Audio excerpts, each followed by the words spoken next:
Uneven significant strides have been made. In our case, we've made successes in terms of at manufacturing and at wholesaling. In terms of licensing, if we were to use it as an indicator, we've opened up space for black participants or historically disadvantaged to participate. But at retailing, we do acknowledge that we've tried.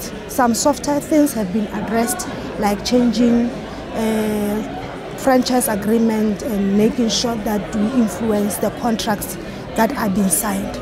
But we do also acknowledge that indeed that's where transformation has not happened at all, because black Africans and coloureds in particular and women participation is minimal. And the challenge would always been, we do acknowledge that the sector has always been racialized, white, male dominated. But then we are seeing a pattern where now it's like, yes, there's significant strides in terms of male Africans and Indians. But where are our black Africans, women, and also even in terms of youth participation? Access to infrastructure. This sector is infrastructure and capital intensive. It has been a significant challenge, because if you were to bring products, import products, you need to offload it in a port. Where are our bathing facilities? We only have a single SBM. Who has access to that infrastructure? So the nature of the sector and the requirements to make sure that you bring the product to the end user, the infrastructure required is quite huge and for blacks to sustain. But in as far as government is concerned, what we have realized is the financial accessing financing institution. We have institutions like National Empowerment Fund that has since established partnership to address the problem of funding. So funding, as far as government is concerned, is no longer a big issue, but accessing those available funds is what is an issue. Perhaps what needs to be done is an advocacy wherein people can understand the financial lingo and be able to access and be able to interpret those mechanisms in place, because most of it is too much of financial accounting lingo that most of those who are intended to benefit are not necessarily familiar.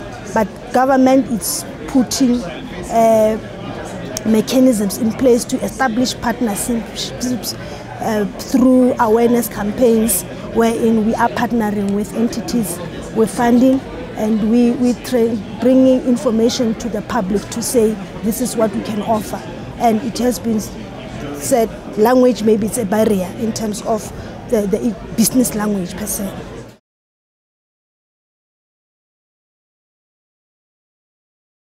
The strategy that we're having now is to say, as AfricOil, now that they are in 20-year celebration, how many service stations are out there where they can, then people begin to realize that it's possible to be a black industrialist and survive in the sector. Because perhaps if then we can put mechanisms that says then how do you go and reach out to no longer become only operational where elitists are and become where the populists are, because it's those populists who will then begin to say, let's go and fill up at AfricOil because I have been here. Then now that I know that AfricOil, not necessarily by virtue of being a government official, but if it is there as a service station, we then need to say, as we do some advocacy, they should begin to come take part and say, we are here, we are capable, we can be efficient, and we can compete with the rest, regardless of whether you are a multinational. So government support is there in terms of just indeed making sure that the legislation that we develop is pro-small business development and is one of the key objectives as we issue and grant licenses. And priority will be given to such small players to make sure that they are able to participate in those areas where they are seen as niche.